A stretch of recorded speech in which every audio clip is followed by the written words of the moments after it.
Un produit recyclé, éco-responsable, qui sort juste après ou pendant la période Covid, ou à un moment où les gens s'interrogent sur les méthodes de fabrication, la traçabilité.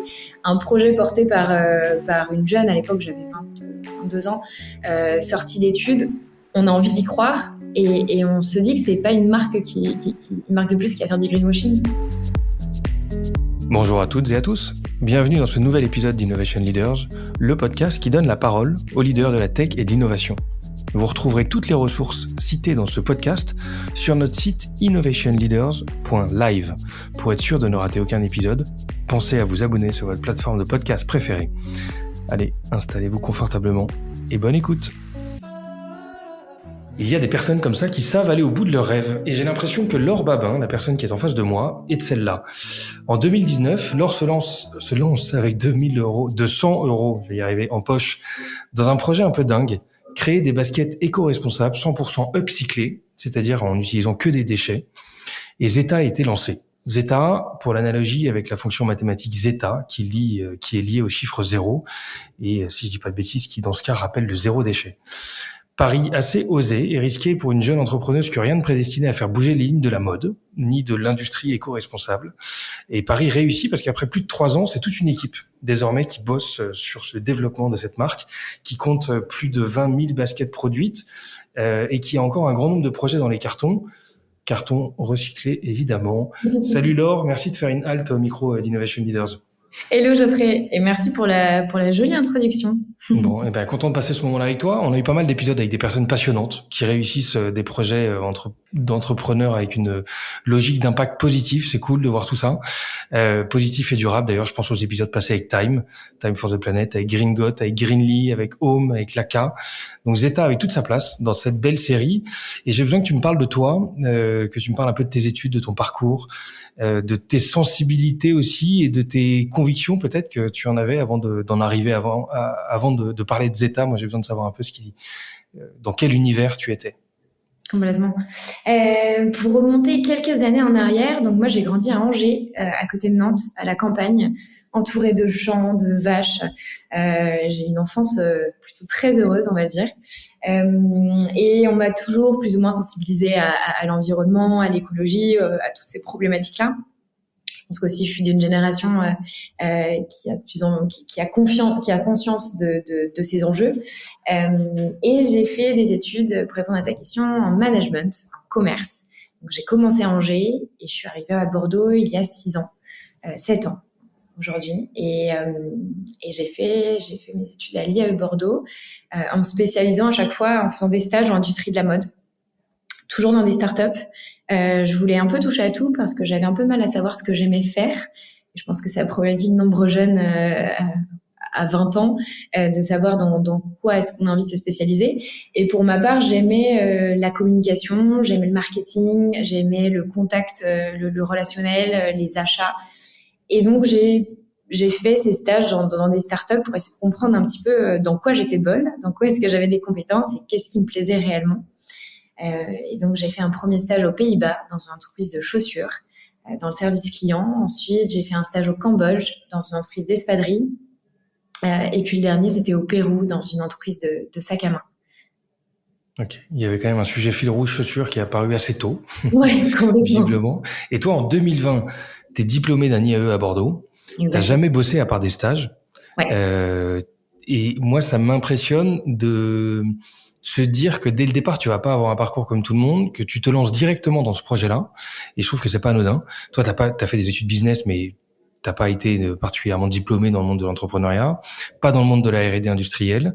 Comment on en arrive en première expé à vouloir tout de suite sortir des sentiers battus et monter son truc en partant de rien, alors que la plupart des gens à ton âge préparaient leur CV et postulaient sur un job classique en ligne, en fait?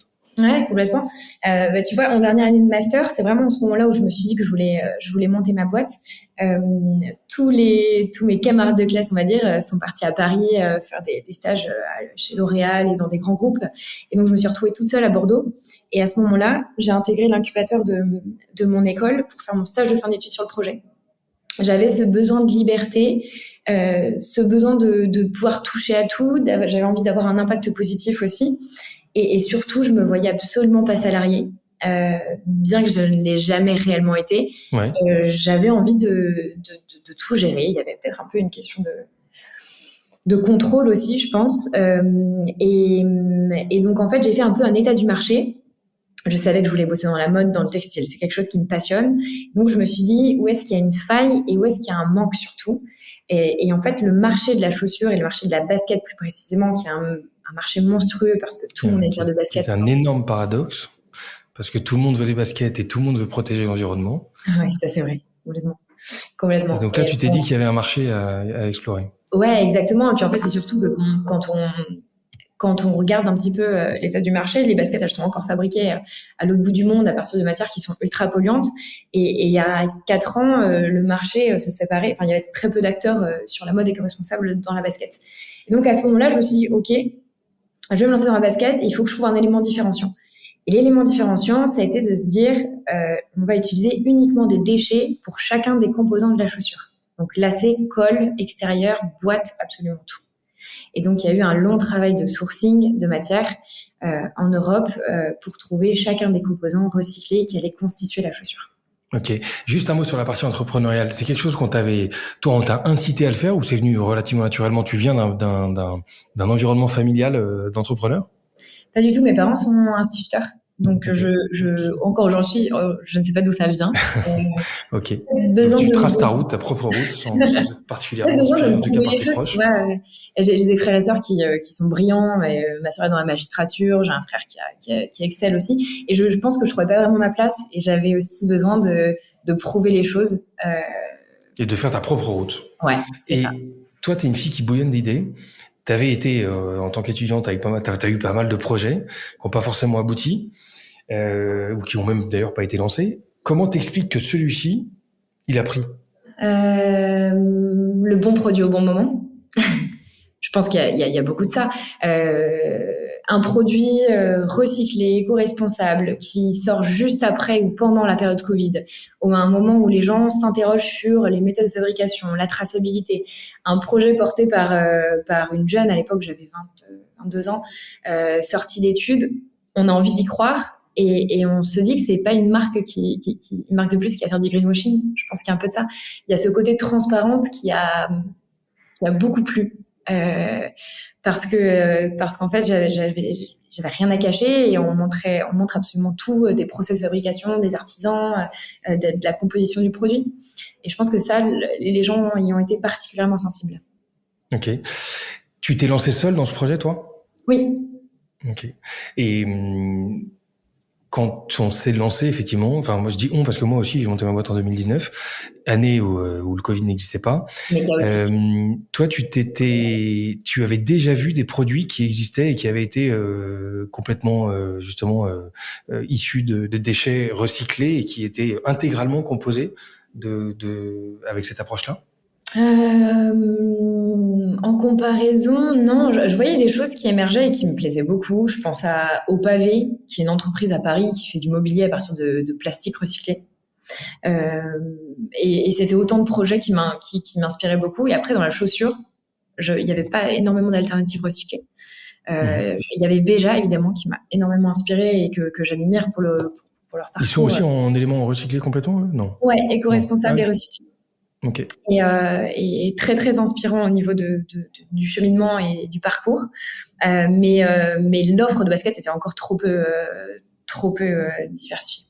Quelle est la différence entre recycler et upcycler, s'il y en a une d'ailleurs? Recycler, il y a un processus de transformation de la matière, c'est-à-dire qu'une bouteille en plastique peut devenir du fil, alors que upcycler, on ne va pas toucher à la matière. On va utiliser par exemple des fins de rouleaux de tissu dormants pour fabriquer un nouveau t-shirt. Ok. Il n'y a pas de transformation de matière. La vision que tu as eue de Zeta au départ, c'est la même qu'elle est aujourd'hui? Celle que c'est Zeta aujourd'hui, ou tu as eu des pivots dans ton parcours jusque-là?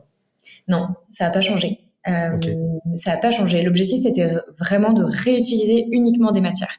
Il n'y a pas de création de nouvelles matières premières.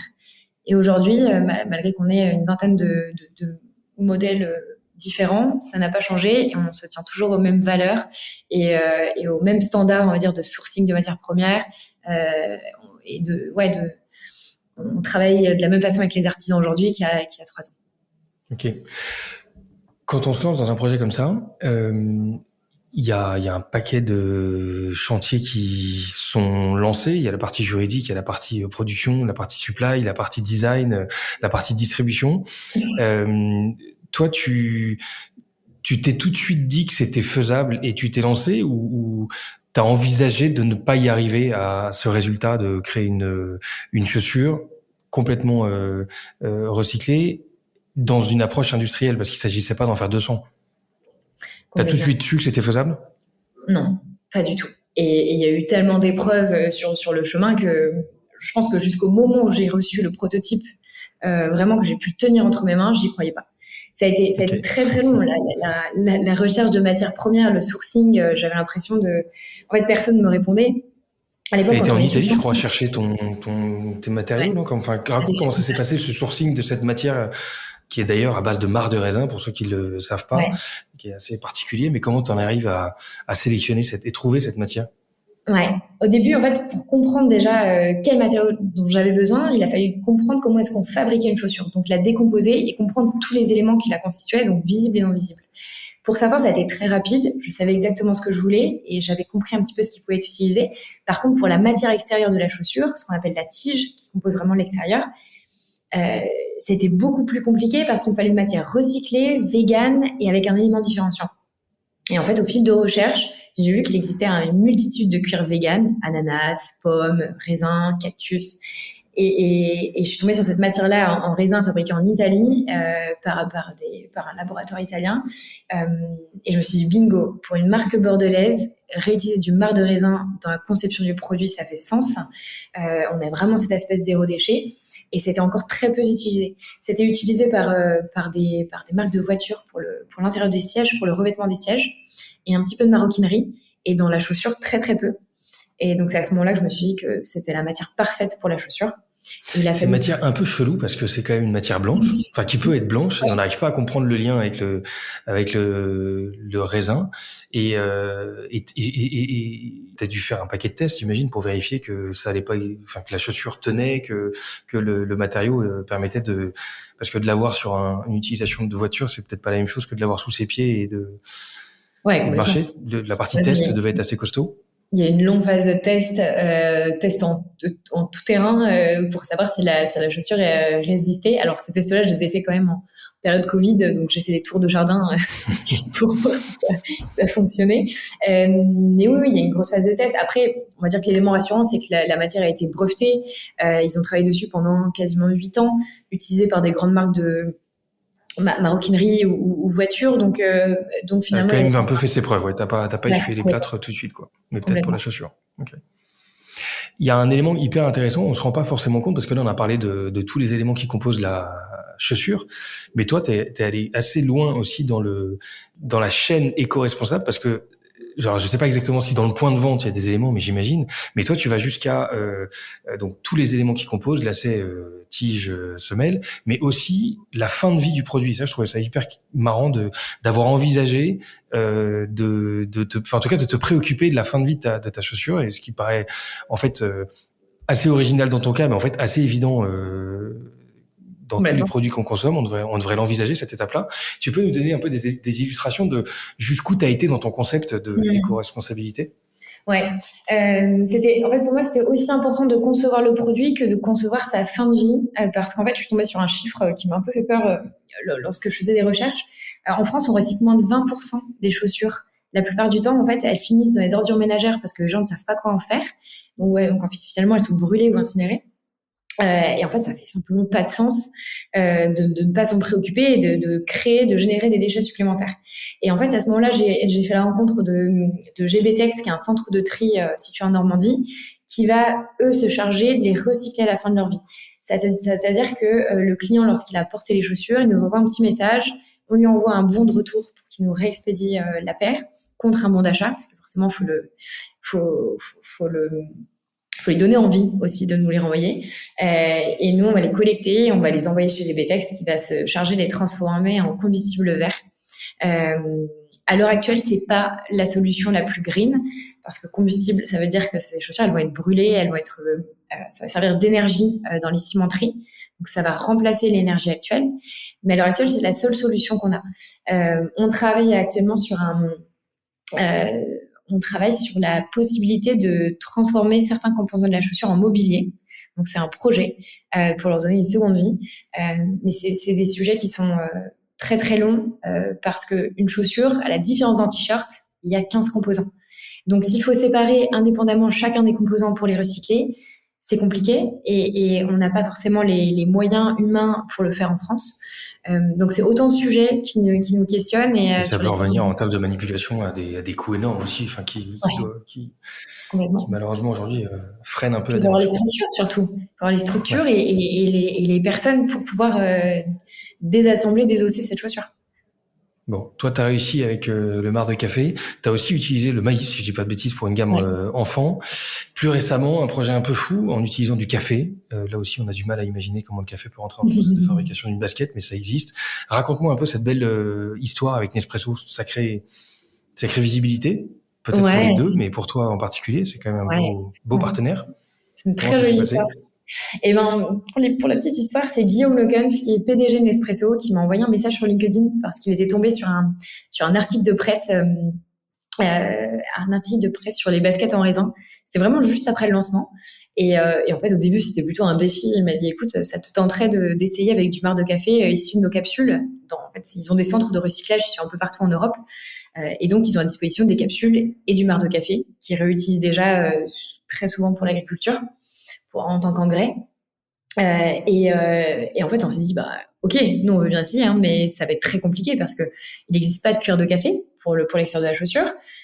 Donc, il va falloir faire de la R&D. Nous, on n'a pas du tout les compétences en interne. Donc, il va falloir mobiliser des personnes, des fournisseurs. Donc, il y a eu un long travail de contact de fournisseurs pour les lancer un peu au défi et pour leur demander si c'était OK de rejoindre l'aventure. En fait, il y en a 10 qui nous ont répondu, mais en fait, vous vous rendez pas compte du travail que ça représente. Ça va être des années de travail, ça va demander énormément d'argent, d'investissement. Puis en fait, au fil de lecture, je suis tombée sur un fournisseur au Portugal qui avait écrit sur un article de blog qu'il avait déjà fait des tests il y a 10 ans avec du marc de café, et qu'ils avaient arrêté, qu'ils avaient stoppé, voilà. Et donc, je les ai relancés, je leur ai dit, est-ce que ça vous tenterait, Nespresso est avec nous, est-ce que ça vous tenterait de reprendre les tests? Et ils nous ont suivis et ils ont réussi à mettre au point un cuir vegan fabriqué à partir de marc de café, ce qui était assez incroyable puisque c'était la première fois que c'était réalisé. C'est fait relativement rapidement en plus, par rapport à ce qu'on pouvait imaginer. Ça a pris 8 à 10 mois pour la recherche et développement. Et cette gamme-là, tu la distribues toujours ou elle a été ponctuelle? Non, c'était ponctuel, ouais. C'était une collaboration exclusive, ouais. Bon, mais c'était assez fou parce que c'était la première fois qu'on réalisait une basket en café et puis collaboration avec Nespresso qui est quand même un géant et qui est une très belle entreprise. C'était un sacré coup de boost en visibilité, ouais. Ouais, j'imagine. Et la distribution de ton produit, aujourd'hui, elle est assurée comment? Parce que tu as plusieurs canaux de distribution. Je sais que tu as des magasins en propre. Je sais pas comment est-ce que tu es distribué online. Ouais. En fait, au début, la marque, je l'ai vraiment pensée comme une DNVB avec une distribution uniquement en ligne pour une raison. C'est quoi DNVB? DNVB, Digital Native Vertical Brand. C'est une marque qui se lance en e-commerce. Que sur les. Ok. Ouais, exactement.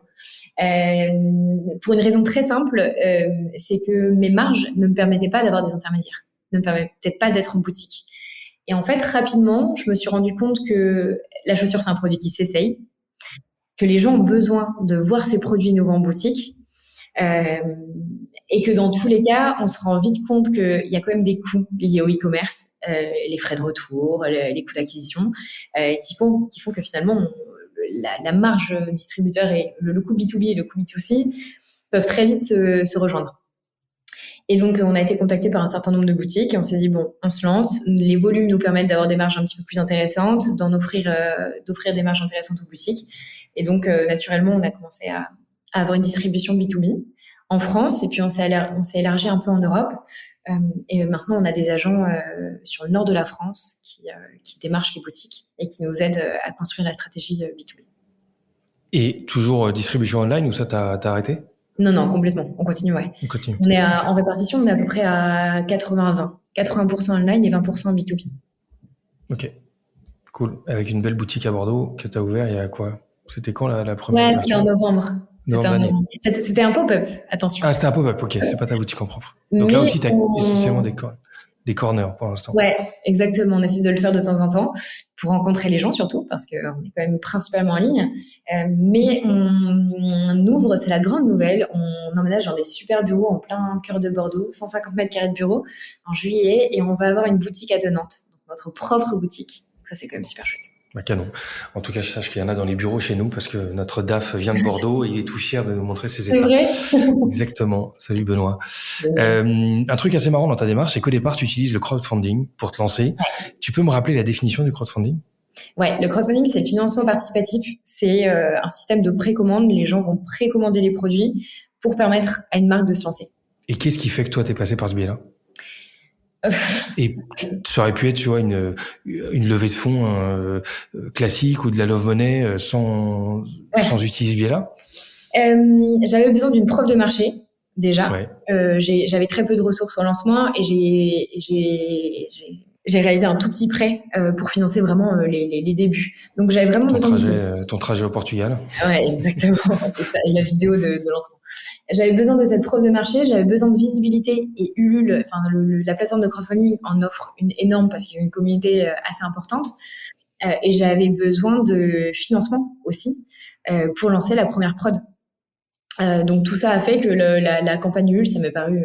Et en plus, il y a une démarche assez orientée impact et sens. Alors je sais pas si, enfin c'est propre à Ulule. Hein, je crois qu'ils ont quand même un focus sur les projets à impact, non? Ouais, ils en accompagnent beaucoup en tout cas. Et au final, bonne ou mauvaise idée? Bah, excellente idée. Excellente idée. On avait un objectif, pour tout dire, j'avais un objectif de 100 précommandes pour pouvoir lancer la prod. C'est ce qui avait été défini avec l'atelier. La première journée, on a atteint 500 paires. Ah oui. Et à la fin du mois, à la fin des 30 jours, on était à 2700 précommandes. Ah oui, ça a inespéré. Comment t'expliques ce succès? Parce que si quelqu'un, enfin, est-ce que tu as des recos d'ailleurs et un retour un peu d'expérience? Parce que réussir une campagne de crowdfunding sur ce genre d'outils-là, est-ce que c'est donné à tout le monde? Est-ce que ça nécessite, j'en sais rien, une préchauffe de ta communauté? Parce que je me rends pas compte si la communauté qui est présente sur ces plateformes-là est aussi active que ça et elle est à l'affût des nouveaux produits, ou où tu penses avec un peu de recul qu'il y a eu des éléments qui t'ont permis d'avoir ce succès-là? Je découvrais tout à l'époque. Donc, on va dire que j'avais pas réellement de stratégie pour la campagne de crowd. Et tout s'est un peu écrit au fil de l'eau. Donc, il y a eu évidemment la presse qui a joué un rôle crucial dans la campagne. J'ai eu la chance d'avoir beaucoup de relais presse, télé, radio au lancement.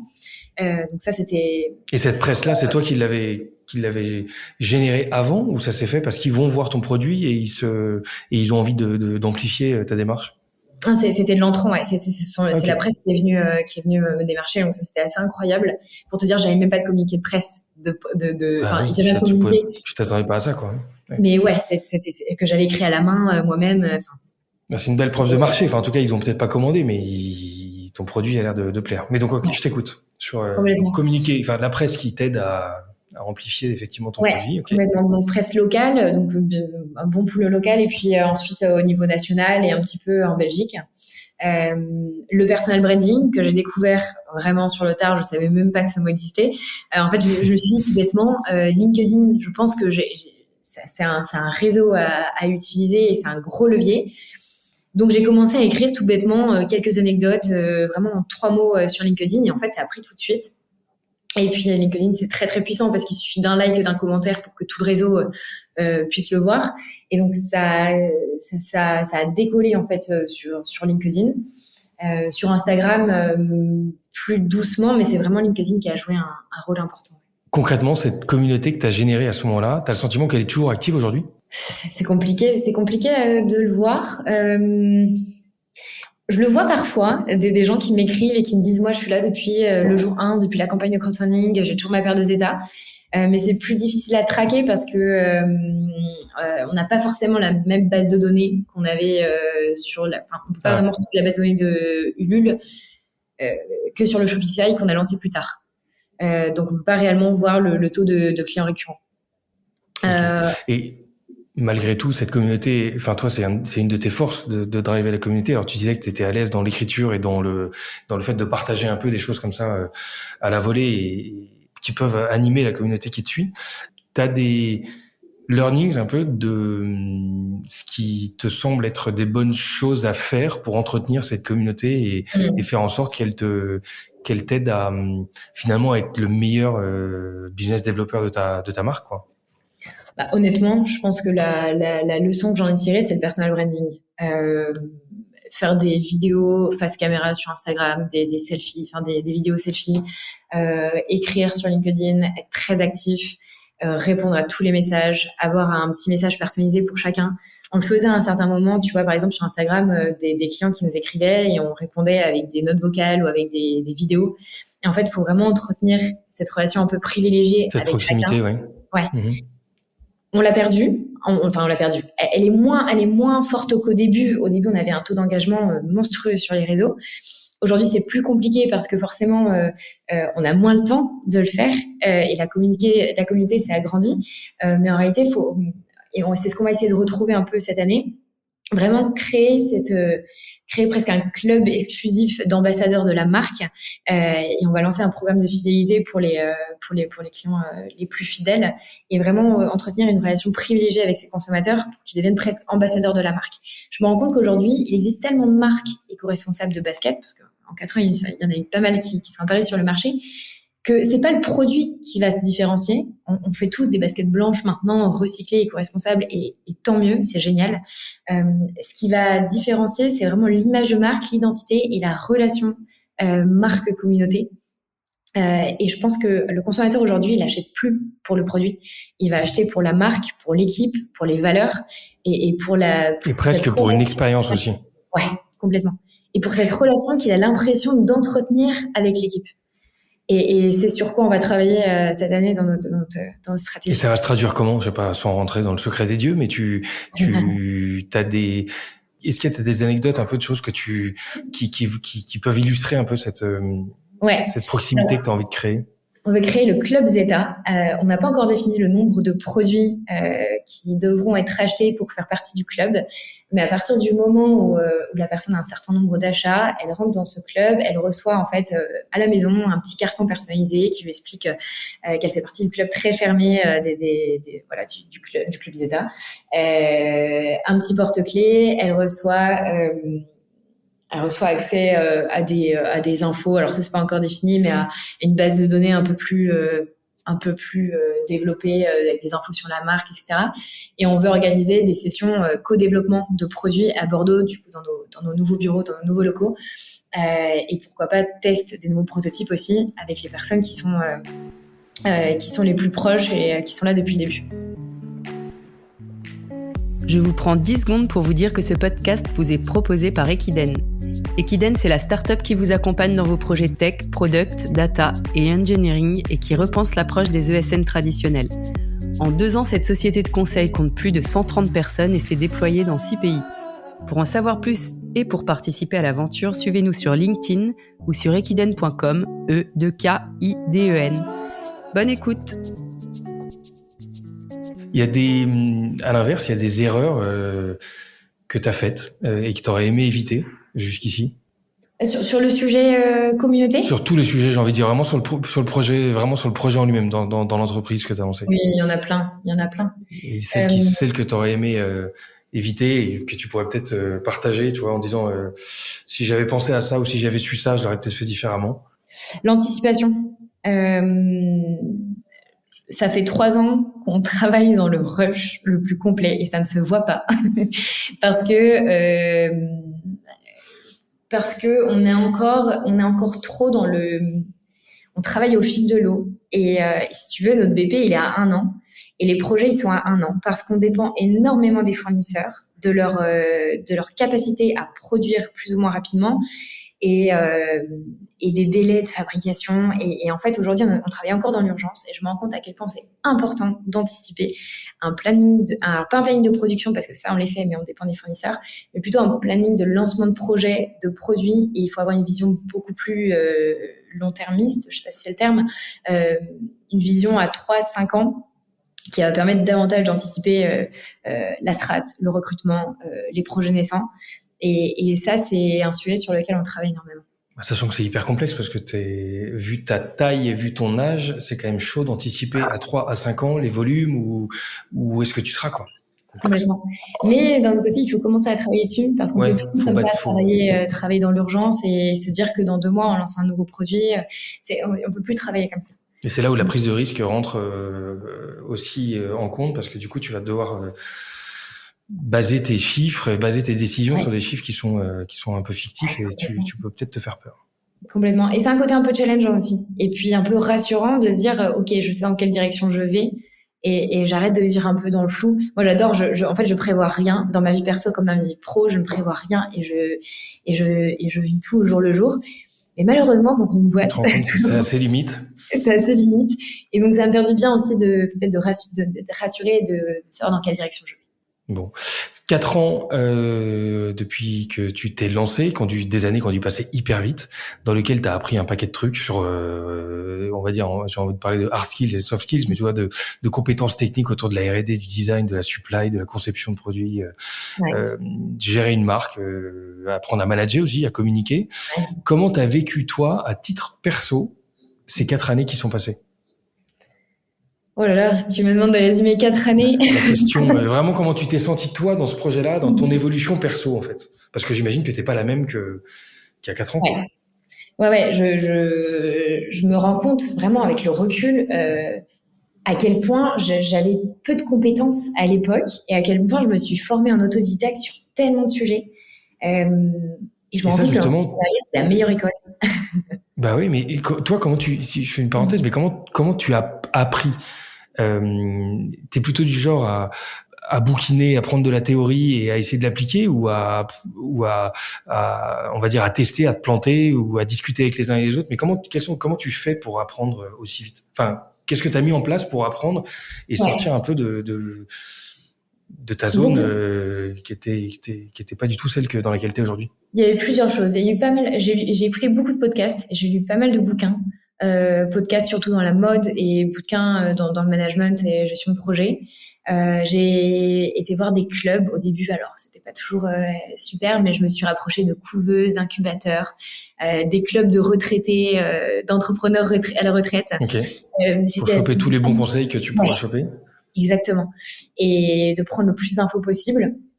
Et après, j'ai beaucoup appris en faisant et en me plantant complètement, en essayant des trucs, en faisant sur l'instant dans l'opérationnel en fait. On n'apprend jamais. Pour moi, on apprend en faisant et on aura beau lire tous les bouquins du monde, il faut mettre les mains dedans quoi.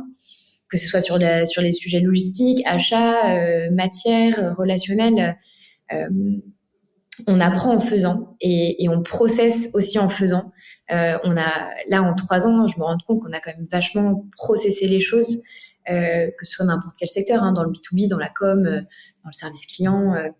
Et c'est ultra important de processer quand on avance et quand l'équipe grandit.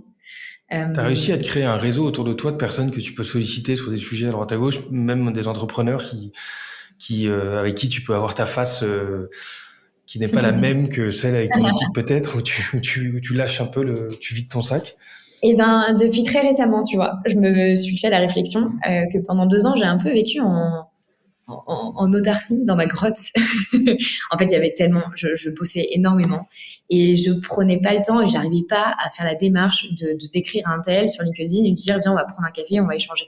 J'avançais un peu la tête dans le guidon et j'arrivais pas à prendre du recul. Et depuis cette année, on a un club d'entrepreneurs à Bordeaux où on se fait un dîner chaque mois, surtout des startups en fait, pour la majeure partie. Et ça fait du bien d'être confronté avec d'autres personnes à des problématiques qui sont communes. Et je me rends compte à quel point c'est important parce que en fait, c'est au fil de conversations que je m'enrichis aussi et que j'apprends tout un tas de choses. Et c'est à ce moment-là que je me suis rendu compte que le réseau, c'était ultra important. Et qu'il faut réussir à s'accorder ces moments-là, aller boire des cafés, aller voir un tel, aller un peu à Paris, parce que y a un gros écosystème entrepreneurial à Paris aussi. Tout n'est pas concentré à Bordeaux. Et c'est ultra important de bien s'entourer, pas uniquement des proches, mais aussi sur un cercle un peu plus pro, de pas hésiter d'aller aller voir des personnes et s'enrichir de Et oser exposer tes problèmes et aussi te rendre compte que ce que tu as vécu, ça peut peut-être en aider d'autres et que tu as peut-être des choses à apporter aussi. Avec cette vie à 200 à l'heure, toi, avant de parler de ton rythme, je voulais te demander au niveau parce qu'on était dans la zone d'apprentissage, mais t'es une fille assez discrète à la base, même si et plutôt réservée, même si vu que t'es assez exposée à la presse, on n'en a pas forcément conscience.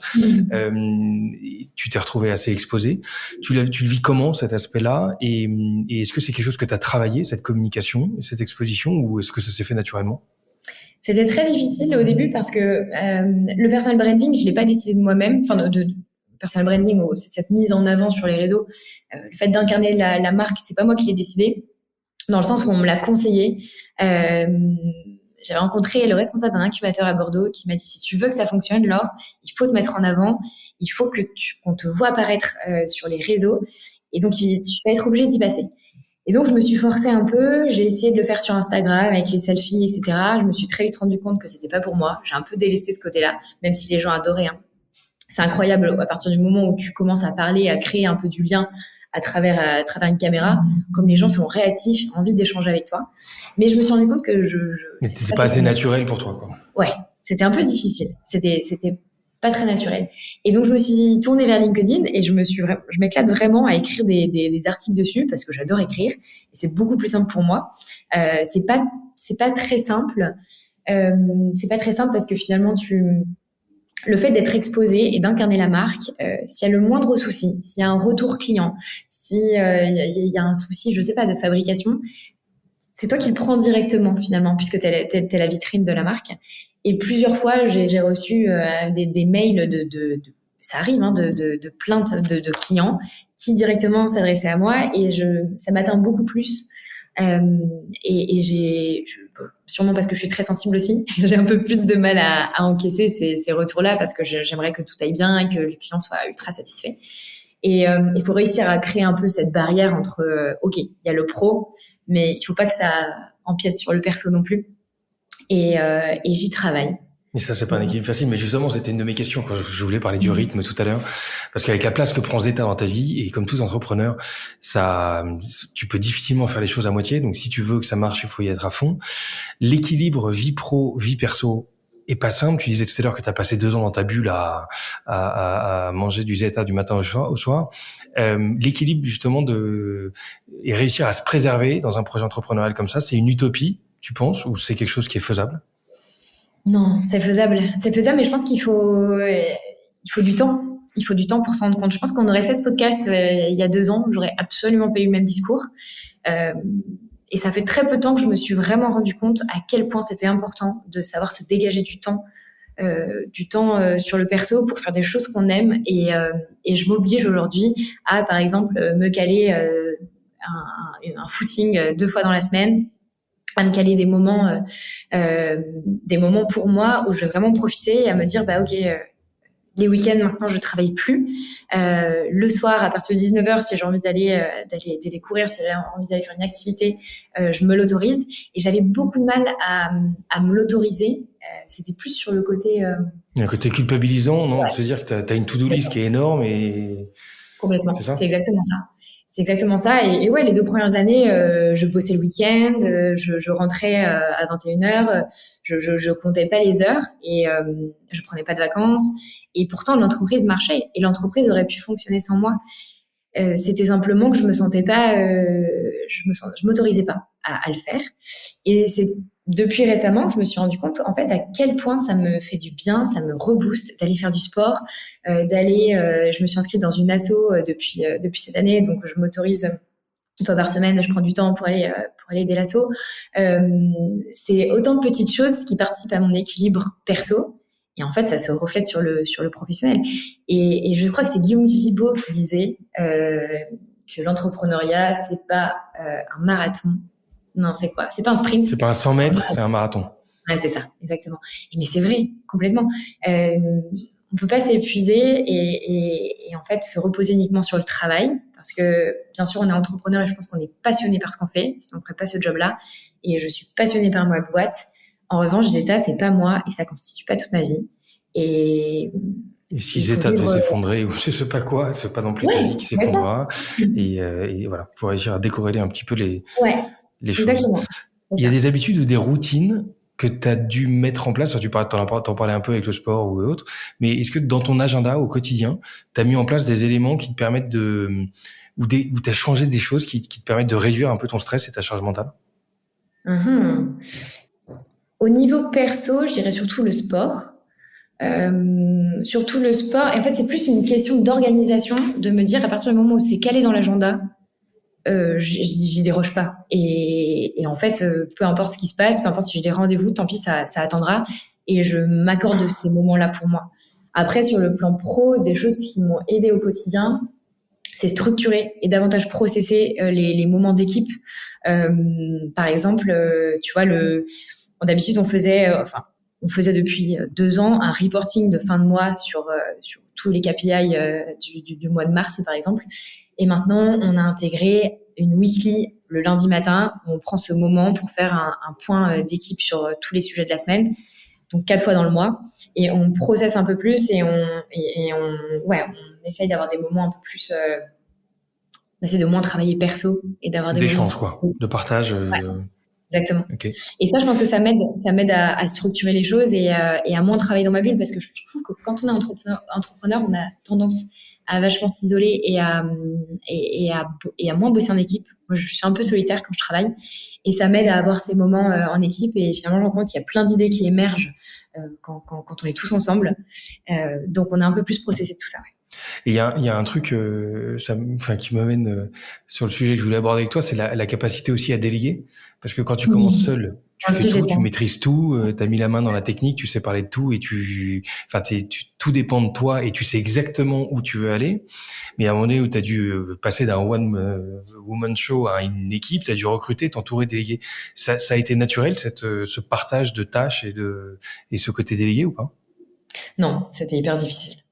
C'était très difficile parce que j'avais une idée, et j'ai une idée tellement précise de l'entreprise et de là où j'ai envie de l'amener, que c'est très compliqué d'expliquer à quelqu'un la vision. On peut expliquer à quelqu'un les process, la façon de faire, mais c'est très compliqué de lui inculquer une vision. Et aujourd'hui encore, c'est un sujet hyper compliqué, le management, et je pense que tu me rejoindras là-dessus. Ça prend énormément de temps et c'est un travail perpétuel. Et je pense que la solution à ça et chose que j'aurais dû faire bien avant, évidemment, mais j'ai pas pris le temps, c'est d'avoir un maximum d'informations et un maximum de détails sur l'entreprise, la marque et tous les process. Nous, c'est Notion qu'on utilise au quotidien, mais par exemple sur la plateforme de marque. Dans ma tête, c'était hyper clair. Je savais exactement ce qu'était Zeta, sa vision, sa mission. Mais en fait, si c'est pas rédigé de façon explicite et extrêmement précise, n'importe quel collaborateur qui va rentrer dans la boîte va pas forcément saisir les éléments. Donc, la plateforme de marque, ça, c'est un élément super important. Et puis, tous les process, service client, com, marketing, B2B, tout doit être très, très bien rédigé de façon explicite pour que, en fait, n'importe quel collaborateur qui arrive dans l'entreprise puisse comprendre et savoir où aller chercher. Ok, s'imprégner d'un truc qui est standardisé et qui est pas soumis trop à interprétation, peut-être. Exactement. Et du coup, toi, t'as gardé quoi comme tâches et responsabilités dans ce projet? Enfin, tes sujets clés? Ouais. Je m'occupe principalement du développement produit. Donc, je fais les dessins, je source les matières jusqu'au prototypage du produit. Donc, il y en a quand même un certain nombre en ce moment, surtout qu'on bosse sur les accessoires et les produits un peu annexes. Je m'occupe encore de la communication, stratégie de com, et voilà. Et le management, principalement, qui me prend beaucoup de temps. Bon. Et au niveau de la marque et au niveau de la boîte, les prochains challenges, ils ressemblent à quoi? Il y en a beaucoup. Le plus gros sujet en ce moment, c'est le rebranding. On embauche un directeur artistique cet été pour repositionner la marque. On a besoin d'avoir une DA un petit peu plus professionnelle, d'avoir un fil rouge entre tous nos canaux de communication. Et on a vraiment envie de faire grossir l'équipe et on pense que c'est un... Mais c'est quelqu'un que tu prends sur une mission ou c'est quelqu'un que tu prends dans ton équipe en poste permanent? Ok. Ouais. Donc, sujet branding, maquette et DA de manière générale. C'est le plus gros sujet. On a un sujet d'internationalisation aussi. Savoir En fait, pour l'instant, l'international, ou du moins l'Europe, ça se fait au fil de l'eau parce qu'on a des boutiques qui nous contactent ou parce qu'il y a des commandes qui tombent d'Allemagne, Suisse, Espagne. Et en fait, on s'est jamais réellement posé la question de savoir sur quel marché on allait s'attaquer. Et c'est hyper important d'avoir une vraie stratégie mise en place et pas simplement se dire je vais aller en Allemagne parce qu'ils aiment les produits éco-responsables. Donc, il y a un vrai sujet là-dessus d'internationalisation et de stratégie d'implantation aussi. Et le dernier sujet, c'est le développement produit. C'est mon sujet. Pendant 2 ans, on a vécu avec un seul modèle qu'on a décliné dans tous les coloris. C'était très bien. Ça nous a permis d'aller au bout du produit. Et aujourd'hui, on a besoin d'avoir une vraie gamme de sneakers, de baskets beaucoup plus techniques et de s'imposer comme une marque de sneakers et plus comme une marque de baskets de ville, de chaussures. Donc, c'est le dernier sujet. Ouais. Bon. Ok. Eh ben, Calon, merci pour ces échanges, Laure. On va passer à la partie où les questions vont être un peu plus rapides, peut-être un peu plus perso aussi.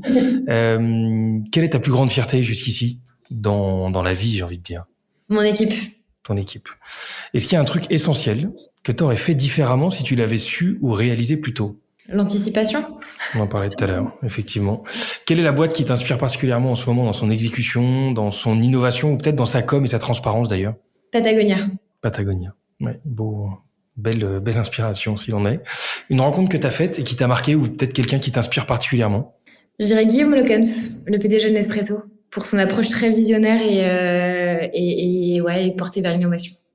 Comment tu fais pour maintenir et développer ta culture entrepreneuriale ou peut-être, tu sais, toute cette culture d'entreprise, de management, les sources d'apprentissage?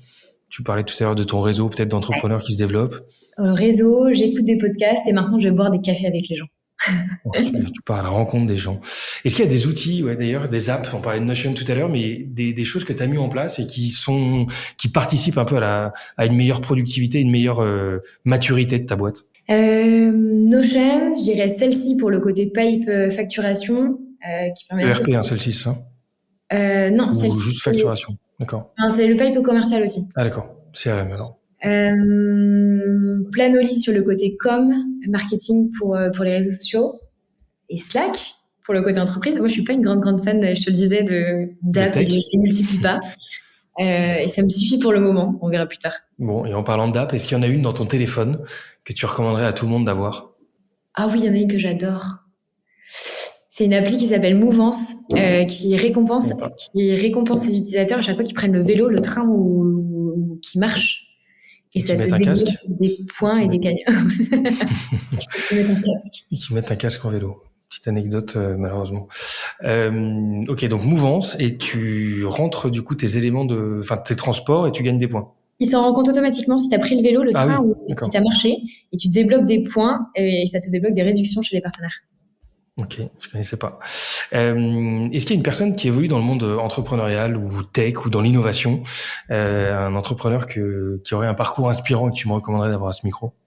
Moi, j'adorerais rencontrer Marc Simoncini, fondateur ex-fondateur, ex-PDG de Mythique,